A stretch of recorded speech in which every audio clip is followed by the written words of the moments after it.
A veces, diseñar un buen plan para la participación es complicado. No solo porque en España no hay costumbre de intervenir en estas cuestiones, sino porque en ocasiones el ímpetu político dificulta la relación. Por eso, si en el binomio Administración-Ciudadano se incorpora una empresa privada externa, las relaciones tienden a fluir. En programas anteriores se ha hablado de los beneficios de la participación ciudadana y la creación y desarrollo de las ciudades. Hoy, la mirada está puesta en las fórmulas de colaboración público-privada.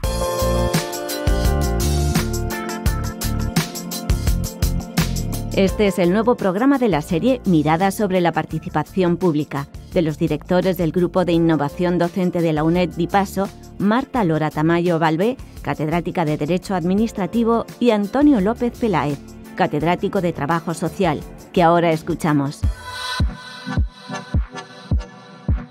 Buenas tardes, buenos días, buenas noches, no sabemos. Aquí en la radio de la UNED no sabemos porque siempre nos podéis escuchar como un podcast en cualquier momento del día y de la noche, pero la verdad es que estamos encantados de estar con vosotros otra vez. Estamos aquí Marta Lora, que es la directora del proyecto, catedrática de Derecho Administrativo, yo mismo, Antonio López, catedrático de Trabajo Social, y hoy tenemos con nosotros pues unos de esos días de suerte. Tenemos uno de esos días de suerte porque tenemos a nuestra compañera Ariela, que trabaja en Tech Friendly, que es una empresa que se dedica a los procesos participativos, ¿no? A dinamizar la participación. Y en esta visión caleidoscópica de nuestros programas sobre participación, es bueno hablar con las personas que lideran los procesos administrativos, es bueno hablar con las entidades locales, pero también es bueno y es muy importante dar la voz a personas y a experiencias tan potentes como las que lleva a cabo Ariela en la participación desde la empresa privada. Así que, Ariela, muchas gracias por estar con nosotros hoy. Hola, ¿qué tal? Buenos días, buenas noches, buenas tardes, cualquier sea el horario que nos están escuchando. Bueno, muchas gracias por invitarme a participar de este programa, muy ilusionada, la verdad. Bueno, y para empezar, pues cuéntanos, ¿qué es Tech Friendly? ¿Qué es tu empresa? ¿A qué os dedicáis? Bueno, Tech Friendly es una consultora, tiene dos grandes patas, una que es más como consultoril de planificación estratégica y la otra es más tecnológica, hacemos un poco de ingeniería también y trabajamos sobre todo con ciudades, pueblos y territorios. Todo relacionado con el desarrollo sostenible en cualquiera de estos territorios. Todo lo que tiene que ver con participación ciudadana es una línea transversal que tomamos de una forma muy importante y muy potente en todos aquellos proyectos que estemos llevando a cabo con estas ciudades, pueblos y territorios. O sea que para vosotros en vuestra línea estratégica la participación, el ofertar, el trabajar, incluyendo a los ciudadanos, sería como una ventaja competitiva de vuestro trabajo. Sí, exactamente. No solo es una ventaja competitiva, sino que lo vemos como una variable necesaria, ¿no? Necesaria para que todos estos proyectos tengan un eje mucho más potente, más fuerte, más firme. Ariela, muchas gracias por este nuevo programa del Participatory Group y por estar en el que ya has contribuido en alguno de los talleres de experto. Y la verdad es que nos resulta de muchísimo interés ver cómo, y lo estamos viendo, por ejemplo, en grandes empresas o promotoras, no quiero decir el nombre para hacer publicidad, cómo están incluyendo en sus propios programas la participación y la sostenibilidad, ¿no? Porque como se dice allá en tu tierra, pues la participación da plata, ¿no? Es decir, no es solo que genera beneficios sociales, pero también un beneficio económico. ¿Por qué? Porque los procesos consensuados o los procesos que están participados generan menos conflictos y al final se desarrollan mucho más eficazmente, ¿no? Entonces, nuestra pregunta es decir, nosotros hemos tenido ya algunos programas en los que preguntamos a ayuntamientos cómo hacen sus procesos de participación y entonces, ¿de qué manera una empresa como TEC entra, podríamos decir, o sea, no quiero que nos cuentes la parte de los contratos y demás, porque eso ya lo dejo para mis lecciones de Derecho Administrativo, ¿no? Pero sobre todo, ¿cómo entráis a colaborar con el ciudadano, con la administración? Es decir, ese triángulo empresa, ciudadano y administración, que yo creo que es fundamental, que es el concepto de colaboración público-privada, ¿cómo lo canalizáis, no? Es decir, ¿cómo...? Porque no debe ser fácil, ¿no? Es decir, primero, tanto desde la perspectiva del ciudadano o desde la perspectiva del propio ayuntamiento que está acostumbrado a un proceso, a un procedimiento, y entráis vosotros un poco a romper los esquemas, ¿no? ¿De qué manera lo estáis canalizando? Bueno, cuéntanos un poco. Lo primero, concuerdo completamente con vos respecto a la pata económica, ¿no? De cómo la participación ayuda al desarrollo económico también de estos territorios. Siempre recordando que cuando hablamos de sostenibilidad estamos hablando de sostenibilidad social, ambiental y económica, y en el encuentro de estas tres es donde se da un desarrollo sostenible real, ¿no? Entonces, siempre teniendo en cuenta esto, completamente de acuerdo con lo que acabas de mencionar. Creo que lo más interesante de la participación, además, ciudadana, es que nos permite que la definición de las problemáticas, de los retos y desafíos que se están dando en estos territorios sea lo más real y lo más cercana a la realidad posible, ¿no? Y eso permite luego una definición de actuaciones y de proyectos que también sea real a esas problemáticas, ¿no? Y creo que ahí el rol de las consultoras privadas y de esta colaboración público y privada es clave, ¿no? Porque, bueno, vivimos en una era de crisis de la representación y un poco crisis de la política en estos aspectos, y creo que esta colaboración público y privada permite incorporar dentro de estos procesos participativos a un agente externo, un agente que se ve como neutral, que puede al final canalizar esa participación sin que tenga todo este bagaje político, institucional, que a veces sí tienen los ayuntamientos o los propios técnicos, ¿no? Esta es una de las grandes dificultades con las cuales se encuentran los propios técnicos y dinamizadores y dinamizadoras de participación ciudadana en los municipios, ¿no? Que al final son ellos los que están tratando de fomentar la participación ciudadana, pero al final tienen como una cercanía tan grande con el propio ayuntamiento y con los propios gobiernos que la ciudadanía quizás es un poco reticente a participar. Y creo que ahí el rol de un actor externo que sea especialista en procesos participativos es como una gran garantía de una participación menos sesgada políticamente. Hombre, la verdad es que los conflictos forman parte de la vida, pero me parece muy interesante lo que dices porque es verdad que cuando se participa las decisiones tienen sentido. Si no te puedes encontrar con decisiones, oye, que igual aciertan, igual no, pero que son ajenas, ¿no? Pero la participación tiene ese punto de darte lucidez sobre los problemas, ¿no? Es verdad que a la vez hay que ser atrevido, pero bueno, las personas cuando nos preguntan no solamente qué nos gusta, sino qué deseamos, también podemos ser atrevidas. Dentro de tu experiencia de participación, ¿qué dificultades más grandes encuentras en la canalización de estos procesos, ¿no? ¿Qué dificultades y qué buenas prácticas o qué estrategias habéis podido desarrollar para afrontarlos? Bueno, esto es muy interesante porque no se nota, pero por mi acento soy argentina. y bueno, claro, vengo de un país y de un continente que es altamente participativo. Sí, para bien o para mal, la cultura latinoamericana es muy participativa, se involucra muchísimo, de algunas mejores o peores maneras, ¿no? Porque, bueno, hay de todo, pero sí tenemos una cultura muy participativa. Y creo que lo que más me ha llamado la atención desde que vivo aquí en España, que van a ser 3 años y medio casi, es que creo que el músculo de la participación no está lo suficientemente entrenado. Y esto creo que es responsabilidad de ambas partes, ¿no? Por parte del gobierno y por parte de la propia ciudadanía, ¿no? Al final es el huevo y la gallina, ¿no? Entonces creo que esa es una de las mayores dificultades, que la ciudadanía no pide ni demanda ni espera estar participada, y los gobiernos o los municipios tampoco tienen ese ejercicio. Bueno, por supuesto que hay algunas excepciones muy interesantes y demás, pero no es algo tan recurrente, y ahí es donde, bueno, el trabajo que estamos haciendo desde TEC es impulsarlo lo máximo posible, e impulsar la participación desde, como decía antes, desde la definición del problema, no una vez que la solución ya está creada y vamos a validarlo o contrastarlo, no. Lo más interesante es la co-creación de la definición de ese problema o de ese desafío con la sociedad para poder llegar a soluciones reales, como decía antes, ¿no? Un caso de mala práctica que les puedo comentar, que siempre me gusta mencionarlo porque es muy anecdótico. Un municipio, no sé aquí en España, ni voy a poner nombres ni apellidos, pero un municipio que creyó que comprando un bus escolar podía resolver un problema de accidentes de tránsito, nos llamaron para hacer la validación de esa decisión que ya se había tomado, que el bus ya estaba comprado, y cuando salimos a validarlo nos dimos cuenta que en realidad los accidentes de tránsito se daban los fines de semana y no en la semana, por lo cual ese bus escolar no iba a resolver el problema. Y esto es lo que pasa cuando lo único que hacemos es participar la contrastación de esa solución en vez de participar la definición del problema, ¿no? Y creo que ahí es donde tenemos que trabajar bastante más, no solo por parte de los propios gobiernos o de los ayuntamientos o diputaciones, sino también desde la parte de la ciudadanía. Hay que trabajar con la propia ciudadanía para que exija ser participada desde el minuto cero. A mí me parece muy interesante porque la verdad es que a veces estamos siempre pendientes de la genialidad de alguien, que puede ser una genialidad positiva o ser personas iluminadas que después destruyen lo que tocan, ¿no? Pero claro, más que ocurrencias, aunque sean ocurrencias trabajadas, pensadas y diseñadas desde el gusto particular de uno, en lo que es la administración pública y lo que es en el entorno local, la participación te abre a procesos consensuados, ¿no? Y te aporta una lucidez diferente a simplemente al que se le ha ocurrido una idea y como es mi idea, la pongo en marcha, ¿no? Te pongo un ejemplo que me ha pasado hace nada, ¿no? Pero que no sé si es correcto. Resulta que hay un ayuntamiento que ha decidido que para tratar mejor los residuos, lo que ha puesto es un poste de 1,50 m de altura en la puerta de cada vivienda, con lo cual todas las aceras tienen un poste, y ahí le piden a los vecinos que cuelguen en bolsas la basura y ya la recogerán cuando puedan. Y claro, ¿qué es lo que ocurre? Primero, que los vecinos no la sacan a la misma hora. 2, que en cuanto hace 40 grados en verano en el Levante es insoportable. Y 3, que tienes una especie de botafumeiro de porquería increíble todo el tiempo. Claro, a alguien se le ha ocurrido, ha hecho un proyecto, ha pagado 3 millones de euros, han cambiado toda la normativa. Pero claro, está el pueblo tal que tú vas y lo ves y dices, bueno, esto es de una idea de alguien con estos 1000 postes puestos en 1000 puertas, con la porquería a 1,5 metros de altura, flotando, oscilando, o realmente es un proceso participado. Claro, está todo el pueblo en armas.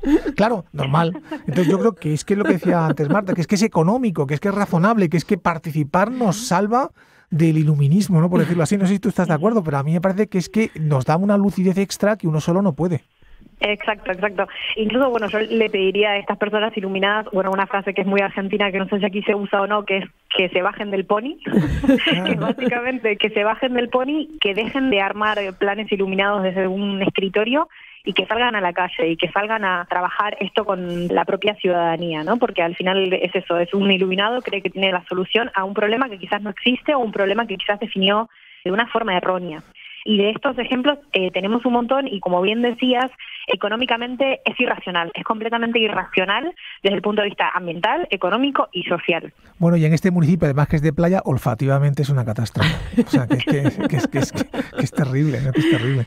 Pues ahí, Ariela, fíjate, me encanta lo que dices, porque nosotros en el máster en políticas de suelo y desarrollo sostenible que dirijo, hay un curso de experto en participación pública, ¿no? Y resolución de conflictos. Y precisamente hacemos mucho hincapié en que la participación tiene que partir del conflicto, ¿no? Y eso, fíjate, y yo creo que en TEC han sido muy listos en contratarte, porque Latinoamérica tiene una experiencia y un expertise que están años luz de nosotros, ¿no? Estáis años luz de nosotros desde esa perspectiva. Y yo creo que una de las claves es poner el foco, no voy a participar, a hacer un proceso participativo en algo en el que todos estamos de acuerdo, porque simplemente lo que estás haciendo es refrendar de alguna manera una decisión previamente tomada, sino no tener miedo y ser valiente y poner a participar precisamente en los conflictos. Es decir, tengo que poner una planta de residuos, un cementerio o un nuevo paso de cebra o cualquier aspecto que sea conflictivo,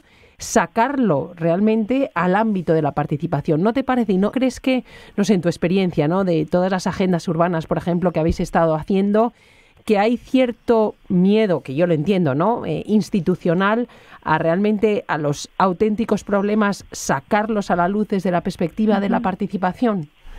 Sí, al 100%. Y esto también me recuerda un poco de cómo estamos viendo la participación. Yo creo que aquí en España, por lo menos, se está haciendo mucho foco en la participación a partir de, bueno, de la camada de los fondos Next Generation y la gran obligación que se está teniendo ahora de incluir a la participación ciudadana en todos estos procesos. Pero sí me gusta siempre recordar que, por lo menos desde Latinoamérica, la participación ciudadana es solamente un pedacito muy, muy, muy pequeñito de lo que llamamos gobierno abierto. Exacto. Y creo que la mayor resistencia es a esta apertura de gobierno, ¿no? No solamente a la participación ciudadana, sino a la apertura del gobierno, que va mucho más allá, ¿no? Es mucho más ambicioso. Y sí es verdad que hay reticencias, hay mejores casos y peores casos, pero hay mucha reticencia aquí en distintos ámbitos, pero también porque este músculo de la participación no está lo suficientemente entrenado, ¿no? Entonces, ¿qué pasa? Que se abre la participación y pasa esto de que siempre participan las mismas personas. Las personas que participan van a romper el proceso participativo y no lo hacen desde un punto de vista constructivo. Pero bueno, ahí hay culpas de ambos lados, ¿verdad? Hay culpa de cómo el proceso participativo está planteado. O sea, si armo un proceso participativo en donde solamente le voy a pedir a la ciudadanía que contraste o valide algo que yo ya decidí, por supuesto que la ciudadanía no va a responder bien, porque la ciudadanía no es tonta, la ciudadanía es muy inteligente, entonces no hay que tratarla de tonta, ¿no? No es, yo ya decidí esto, ¿qué te parece? ¿Te parece bien? O sea, ¿qué tan bueno te parece? Del 1 al 10, ¿qué tan genial ha sido esta decisión que tomé en mi escritorio? Porque finalmente muchas veces los procesos participativos son así. Y en el caso de las agendas urbanas, creo que es una oportunidad espectacular para poder abrirlo desde el minuto cero, desde el minuto del diagnóstico, ¿no? Que es cuando veníamos diciendo, bueno, ¿cuáles son los conflictos? ¿Cuáles son los desafíos? ¿Cuáles son los retos? Y que el plan de acción, que al final es un conjunto de decisiones, iniciativas a los cuales los municipios se están comprometiendo de aquí al 2030, responda a ese diagnóstico que idealmente debería ser co-creado. Entonces, creo que las agendas urbanas en ese aspecto son una gran oportunidad de repensar la participación y repensar esto de gobierno abierto. Cuando hablamos de aquí al 2030, estamos tomando decisiones a mediano y largo plazo que van más allá de una administración o de un mandato. Y creo que ahí es donde está el potencial de darle a la ciudadanía el rol que se merece, que es el de protagonista de su propia historia, porque al final la ciudadanía es quien va a vivir de ahí al 2030. Los roles políticos se van cambiando. A veces sí, a veces no, pero bueno, hay gente que dura mucho, pero y sobre todo la administración local. Pero a mí sí me parece muy importante el problema que hay también con esta conflictividad en la participación, porque es verdad que en muchos casos lo que ocurre con la participación es que, por ejemplo, las agendas urbanas te permiten una participación y una planificación en el medio y largo plazo desde un debate abierto. Pero en muchas ocasiones, en algunos procesos participativos se interpretan mucho como son colonizados, lo has dicho tú antes, ¿no? Por colectivos o personas que están construyendo no la participación, sino su propia visión de las cosas, que es legítima también, ¿no? Pero ya no es participativa, es simplemente que busca esta, digamos, la aquiescencia del público más que la participación del mismo. Me hace gracia porque a la vez que tenemos todas las dinámicas participativas, y te quería preguntar, con la Agenda 2030, con las agendas urbanas, en las redes sociales lo que observamos es precisamente menos participación y mucha más polarización, mucho más esto que se llama las cámaras eco, la gente repitiendo siempre lo mismo, ¿no? Con un debate muy tenso, aquí y en América Latina igual, ¿no? Entonces la pregunta para mí es, ¿qué 3 buenas recomendaciones podrías compartir con nosotros y con nuestros oyentes sobre la participación para evitar precisamente, como pasa en una dinámica de grupo, que haya un pequeño sector que, teniendo un interés legítimo, la monopolice? Es una muy buena pregunta. Creo que la clave está en el diseño del proceso participativo. La clave va a estar ahí, en cómo diseño ese proceso participativo, qué fases voy a establecer en ese diseño participativo, qué metodologías específicas voy a utilizar y con qué agentes o qué actores sociales voy a estar contando. Muchas veces empezamos un proceso participativo sin hacer ni siquiera un diseño, ¿no? Decimos, bueno, mientras se vaya dando el proceso de toma de decisiones, vamos a ir participándolo. No. Una vez que tengamos un proceso de toma de decisiones, que lo veamos en el futuro, cuando ya lo tengamos predeterminado, ahí es cuando empiezo mi propio diseño del proceso participativo. Y el proceso participativo tiene que tener un diseño propio que acompañe todo ese proceso de toma de decisiones. Ese diseño tiene que involucrar sí o sí un mapeo de actores. Tengo que entender quiénes son los actores que tengo en mi territorio, qué grupos sociales, qué colectivos. Tengo que hacer un proceso de empatía con esos colectivos. Tengo que entender qué necesitan, qué desean, cuáles son sus mayores puntos de dolor, sus frustraciones, para poder prever qué tipo de conflictos puedo llegar a tener en ese proceso participativo. Una vez que yo entiendo a estos colectivos, puedo entender también cómo diseñar este proceso participativo para que la participación sea realmente constructiva, ¿no? Y muchas veces es posible que cada uno de estos colectivos necesite de una metodología o una herramienta o un canal participativo completamente diferente.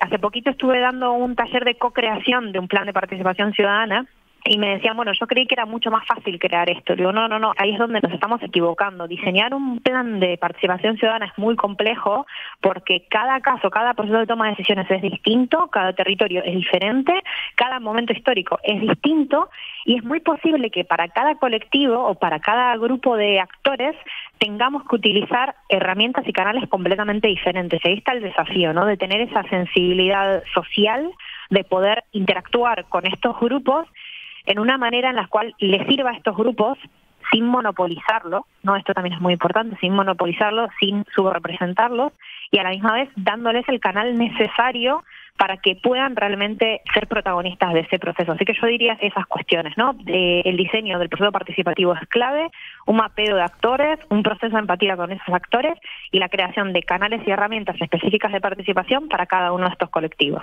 Estupendo, la verdad es que nos has dado ya, creo que una hoja de ruta maravillosa. Luego es verdad que la puesta en práctica y el bajarse del pony, como dices tú, lleva sus horas de trabajo y su muchísimo esfuerzo. Y yo ya un poco para concluir, y esto es quizás por pura sensibilidad personal, ¿no? Antonio hablaba un poco de esa polarización, ¿no? Y vemos también, además de polarización, en algunos casos, sobre todo pues en los jóvenes, por ejemplo, incluso adolescentes, niños, yo creo que son uno de los objetivos que tendríamos que proponernos, ¿no?, para que realmente ellos fueran conscientes de lo que está pasando en su entorno, ¿no?, en su pequeño entorno, ¿no?, su colegio, su barrio. ¿Habéis hecho algún proceso y de qué manera creéis cuál es el mejor canal para incentivar a que los jóvenes, no sé si solo participen, pero por lo menos sean conscientes de la realidad en la que viven y de que pueden ser sujetos de transformación de esa realidad, no solo con su voto cuando tengan 18 años, ¿no? Bueno, yo no sé hasta qué punto estoy de acuerdo con esas cuestiones de la falta de conocimiento, sensibilización que tiene la juventud o que tiene la infancia. Mira, hace, no me acuerdo cuándo fue, 1 mes o 2 meses estuvimos haciendo unos talleres infantiles en un municipio de Galicia, en el marco de la agenda urbana, y yo cada vez que tengo estos talleres salgo sorprendida, salgo inspiradísima, porque yo creo que hay que crear los canales concretos para que estos colectivos puedan expresarse y puedan decir cómo se sienten y qué quieren, porque creo que lo tienen bastante más claro que los adultos en muchos casos, pero lo que faltan son los canales. Creo que hoy por hoy hay mucha más información y sensibilización que la que creemos, pero también porque hay una gran distancia, ¿no? Si no les estamos dando los canales para que se expresen, creo que es difícil saber realmente qué están pensando y cuán polarizados o no están. Entonces, yo fomentaría más como estos canales de participación en esos ámbitos, ¿no? La verdad es que es una idea magnífica, porque en realidad la presuposición de que los jóvenes quieren o no quieren, o los mayores quieren o no quieren, es siempre de externa a su propio discurso. Como todos están preocupados por su historia, otra cosa es que no quieran trabajar o participar en una experiencia porque la ven mal diseñada, porque no les interesa, porque el canal es refractario a sus intereses o su forma de vida, ¿no? En eso realmente tenemos también un gran reto en lo que son las redes sociales digitales. Oye, pues muchísimas gracias, porque la verdad, Ariela, es que es un gusto escucharte. Nos ha encantado lo de bajarse del pony. Aquí en la UNED intentamos siempre tener varios ponis, pero la verdad es que de cara a este proyecto, ¿no?, que llevamos ya casi 40 programas de radio, un montón de talleres que hemos puesto en contacto y trabajamos con tantísimas ciudades, y que en el fondo es una apuesta también por ampliar esa reflexión sobre la participación en un programa como este, que después se emite en Radio 3 y que lo escucha pues una audiencia bastante notable. Pues para nosotros ha sido un privilegio contar contigo, contar con la experiencia en la empresa privada y con esta voluntad de incorporar la participación en el diseño de nuestra vida cotidiana.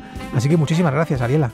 A ustedes, la verdad que ha sido muy inspirador. Creo que el trabajo que están haciendo, el proyecto es súper inspirador y me parece que es muy replicable, ¿no? Entonces, bueno, felicitaciones a ustedes y un placer participar y colaborar en lo que podamos. Muchas gracias, Ariela. Hasta la próxima. Te tomamos la palabra, ya lo sabes. Sí, te buscaremos con otro pony. Iremos con el pony. Venga, un abrazo. Hasta luego.